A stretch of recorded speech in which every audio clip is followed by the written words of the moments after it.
నమస్కారం. ATV devotional ప్రేక్షకులకు స్వాగతం. పూరి జగన్నాథ స్వామి ఆలయంలో జ్యేష్ఠ పౌర్ణమి నాడు విశేష పూజలు జరుపుతారు.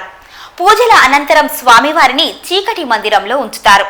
అసలు స్వామివారిని చీకటి మందిరంలో ఎందుకు ఉంచుతారు, అక్కడ ఏం జరుగుతుంది, ఈ విషయాలు ఇప్పుడు చూద్దాం.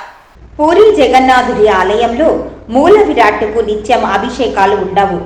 అయితే ప్రతిరోజు దర్పణ స్నానం నిర్వహిస్తారు.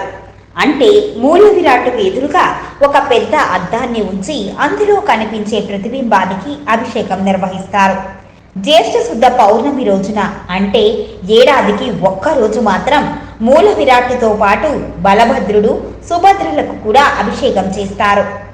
అభిషేకం పూర్తయిన తరువాత ముగ్గురు దేవతామూర్తులను ఆలయ ప్రాంగణంలోని చీకటి మందిరంలో ఉంచుతారు.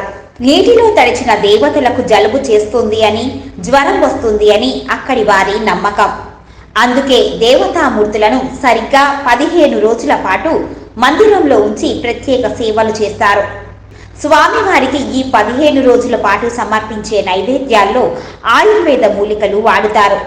ఈ మూలికలు జలుబు, జ్వరం రాకుండా అరికట్టేవి కావటం గమనార్హం. ఇక ఈ 15 రోజుల పాటు జగన్నాథుడితో పాటు బలభద్రుడు, సుభద్రల దర్శనం ప్రజలకు లభించదు. ఈ వీడియో మీకు నచ్చితే ఇలాంటి మరిన్ని వీడియోల కోసం మా ఛానల్ని సబ్స్క్రైబ్ చేయండి, లైక్ చేయండి, కామెంట్ చేయండి, షేర్ చేయండి. Thank you.